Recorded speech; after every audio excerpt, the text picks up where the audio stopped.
Bonjour à toutes. Merci d'être venus. Je suppose que vous aviez d'autres occupations que déguster ce matin. Merci. Donc certaines sont habituées au concours, d'autres un peu moins. Donc c'est aussi l'esprit du concours, c'est un esprit de convivialité. C'est pour ça qu'on essaye de tourner les tables pour que vous ne soyez pas toujours avec les mêmes personnes. C'est important pour nous parce que l'esprit du vin, c'est aussi l'esprit de la convivialité. Donc ce matin, vous avez en moyenne 5 voire 6 échantillons par table. Et je vous demanderai d'en sélectionner 2 à garder. Alors pourquoi vous les gardez? Peu importe. Hein, c'est votre choix, on ne vous en prendra pas plus. Alors sachez qu'il y avait 130 échantillons au départ, que l'année dernière il y en avait 127, donc pour une année c'est très bien, vu le vignoble c'est très bien, on est content. Donc après vous, il y aura cet après-midi un jury intermédiaire qui sera composé de 15 femmes, qui aura lieu à Nantes, à l'école AGR. C'est l'école qui a créé l'étiquette depuis 2-3 ans, qui nous crée l'étiquette tous les ans. C'est un devoir que les élèves doivent faire, c'est compté comme un devoir pour eux aussi. Et pour nous, c'est une belle réussite parce qu'elle plaît aux vignerons et elle plaît surtout aux consommateurs. C'est aussi l'essentiel pour nous. Voilà, bonne dégustation mesdames.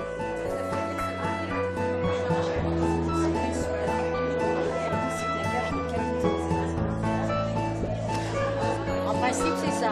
Parfait.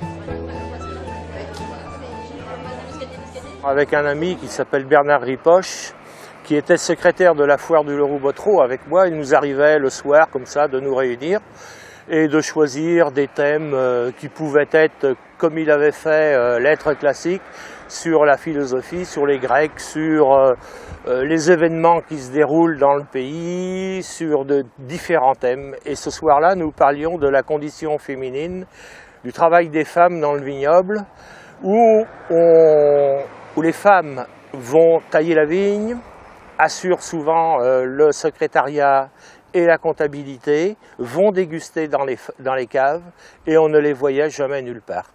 Alors l'idée folle nous est survenue comme ça, presque sur une boutade, en disant à ce moment-là, pourquoi ne pas faire un prix féminin? Bernard il lance ça en rigolant. Mais j'ai dit c'est toi qui as raison et on va l'appeler le prix Clémence Lefebvre. Et de discussion en discussion, ce soir-là, nous avons mis sur pied ce prix d'un bout à l'autre avec le trophée. Et nous sommes partis un peu sur l'idée du bouclier de Bremmus où on remettait pour l'année un trophée aux viticulteurs. Et nous avons associé le prix de Clémence Lefebvre, qui était la restauratrice de notre canton, qui, elle, a inventé le beurre blanc. Et là, on était dans la filière où on faisait parler des femmes dans leur travail d'un bout à l'autre. C'est un bébé qui aura l'année prochaine 20 ans, donc on va dire adulte. Donc lorsqu'on nous a confié le flambeau, eh bien, il fallait pérenniser le concours. Maintenir le cap par rapport à la ligne de conduite qui nous avait été donnée, c'est-à-dire travailler de façon qualitative pour promouvoir le muscadet en général. Et donc le promouvoir d'une façon originale en captant l'attention des femmes. Le Grand Prix Clémence Lefebvre est un concours reconnu, c'est-à-dire que si vous consultez le journal officiel français, vous découvrirez le Grand Prix Clémence Lefebvre. Donc cela impose des critères à toutes les étapes du concours. Donc c'est d'abord un prélèvement dans les caves par un agent de prélèvement habilité. Ensuite, nous avons 3 niveaux de jury pour sélectionner les 11 vins qui vont être présentés au super jury. Le dernier niveau de jury qui est composé de 5 femmes. Et parmi ces 11 vins, sélectionnés quelquefois parmi 130 échantillons au départ, eh bien elles vont sélectionner 4 vins dont le lauréat et ses 3 dauphins.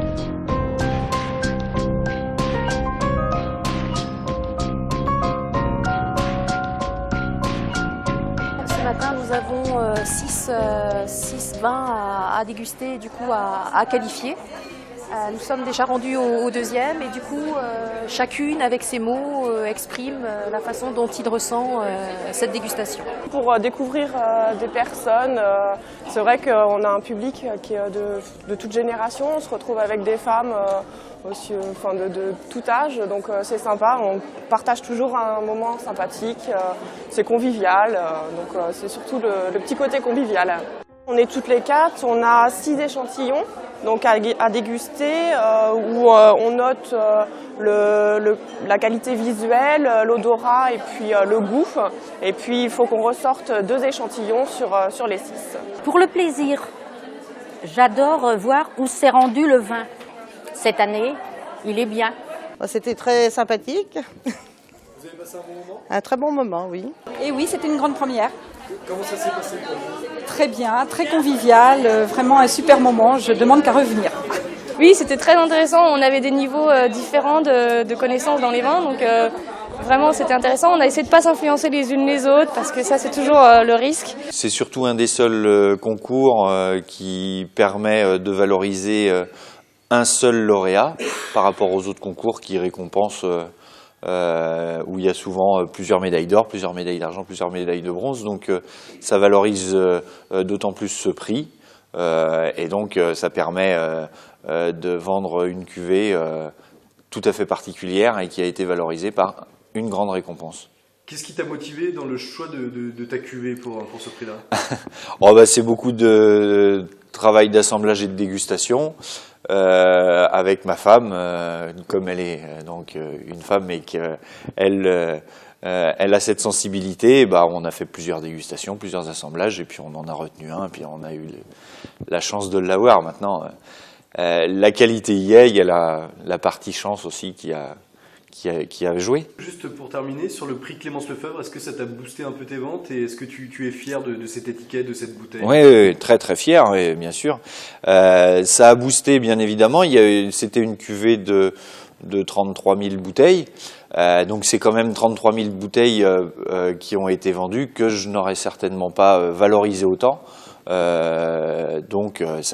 Et puis ça conforte beaucoup la clientèle existante sur son choix d'acheter son muscadet sur l'exploitation. Et aujourd'hui, le prix Clémence Lefebvre a commencé tout doucement et aujourd'hui, les viticulteurs du vignoble reconnaissent dans ce prix la pertinence des femmes à déguster et reconnaissent dans son prix son mérite aussi parce que il est très très porteur pour le viticulteur qui obtient le prix Clémence Lefebvre.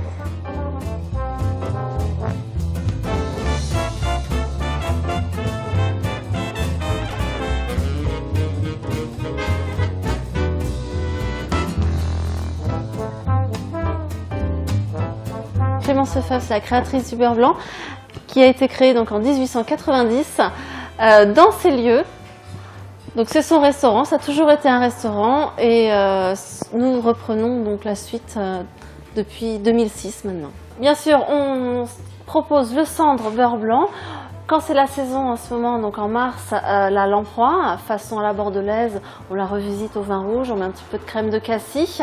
On fait aussi les anguilles de Loire, sautées à l'ail et au persil, les noix de Saint-Jacques, avec une petite vinaigrette de coriandre. On a aussi les escargots du Val-de-Loire. On a une région qui est très riche en produits de légumes, produits de la mer, donc il y en a largement à la carte.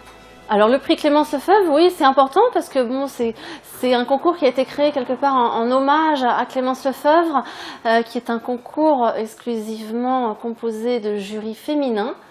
Donc ce qui donne généralement un prix Clémence Lefebvre plutôt féminin, une étiquette toujours un peu féminine et effectivement moi j'aime bien le proposer, je le propose au verre, à la carte, très souvent parce qu'on l'aime bien tout simplement.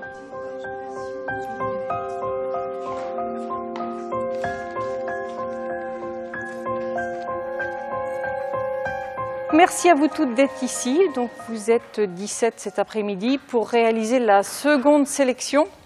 Ce matin, on accueillait 60 femmes pour le premier niveau de jury. Parmi les 130 échantillons que l'on a présentés au jury, elles ont retenu 45 échantillons qui vont vous être présentés. Donc chacune va avoir à déguster autour entre 8 et 9 échantillons par table. Donc entre l'étape de cet après-midi et jeudi, on va procéder à l'analyse des vins pour présenter au super jury uniquement des vins qui répondent aux critères de l'appellation.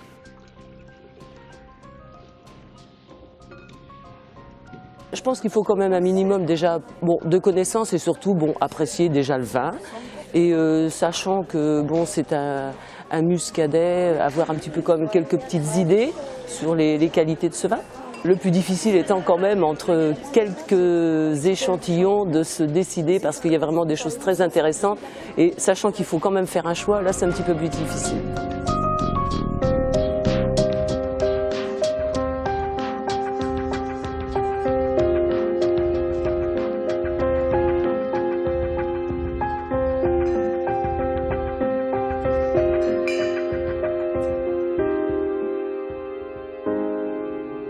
J'ai été choisi cette année pour faire l'habillage de la bouteille gagnante du prix Clémence Lefebvre, qui fait appel tous les ans à l'AGR pour faire leur étiquette.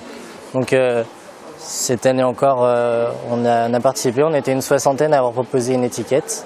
Et après 2 sélections, finalement j'ai été retenu pour faire l'habillage définitif de leur bouteille. C'est le logo que j'ai fait à partir des initiales de Clémence Lefebvre, que j'ai fait dans un verre de vin. Parce qu'après, je suis parti sur une optique assez simpliste et sobre de l'étiquette. Donc je pense que ce qui est impactant, c'est surtout ce logo-là.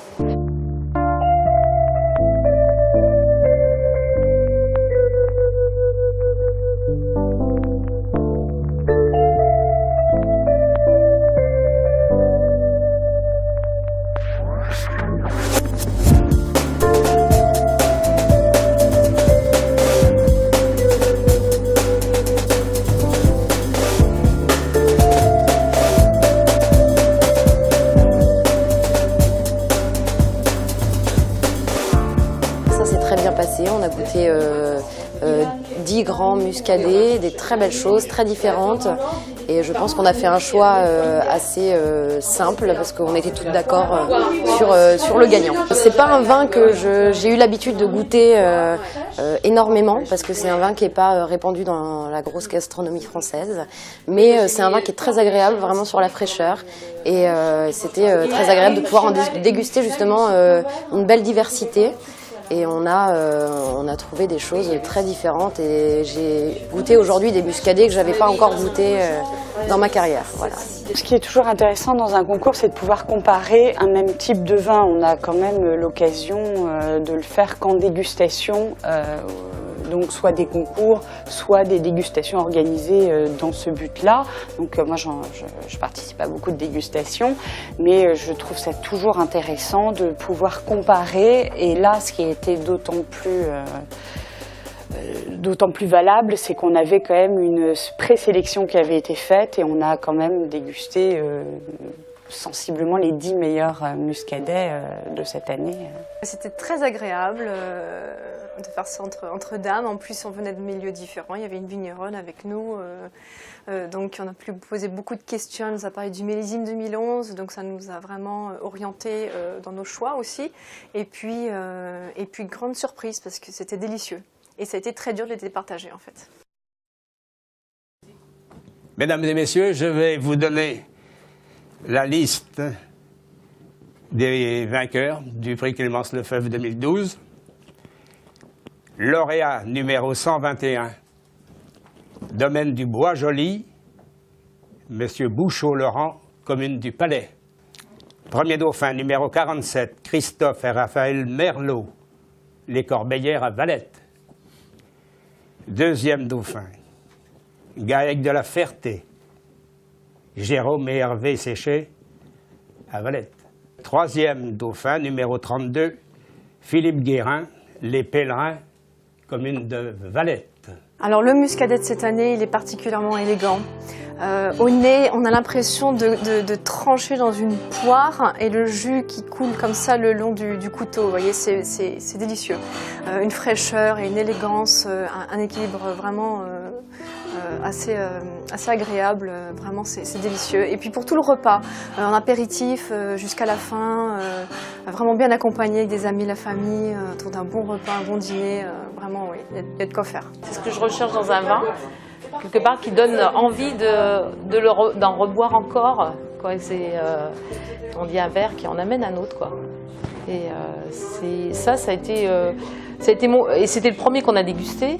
Et ça, tout de suite, il m'a j'ai tout de suite été ravie avec ça. Le gagnant du concours, on l'a vraiment, on a gardé vraiment les critères de la fraîcheur du muscadet, une belle acidité, un côté un petit peu perlant. C'est vraiment les critères d'un grand muscadet et c'est ce qu'on a voulu élire aujourd'hui. Pour moi, il était assez évident. Ce que j'ai bien aimé, c'était d'abord son équilibre et la typicité muscadet, donc avec un côté légèrement perlant, un nez très parfumé, très subtil, mais en même temps assez puissant, et le fait, comme on l'a dit, qu'il pouvait se marier avec vraiment beaucoup de mets. De l'apéritif au dessert, et grâce à ces notes de poire et d'agrumes, ça permet de faire des beaux accords. Je dirais qu'elles sont presque plus professionnelles que les hommes. On a peut-être, elles prennent plus leur temps, elles prennent le temps d'analyser, de bien juger le goût, et elles ont cette facilité à présenter les choses qui sont de qualité. Et puis vous savez que les femmes, on est très attachées à notre ligne, et le muscadet, c'est un vin qui est tout à fait adapté aux femmes. Il y a très peu de sucre, c'est un vin léger qui est très agréable à boire et qui s'adapte très très bien à notre gastronomie locale. Et puis c'est une gourmandise en fait. Donc pour les femmes, qu'est-ce qu'on recherche? On est très gourmande, donc on est tout à fait adapté au muscadet. Et le muscadet est tout à fait adapté aux femmes. Le Grand Prix Clémence, c'est une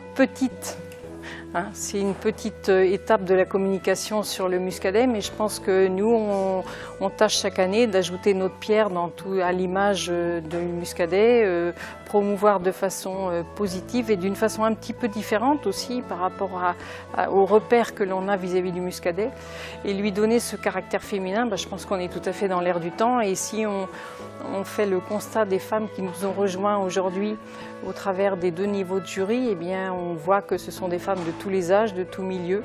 Et donc là, on peut dire que oui, on est dans l'air du temps et que le Grand Prix Clémence Lefebvre est un aspect positif pour la communication sur le muscadet.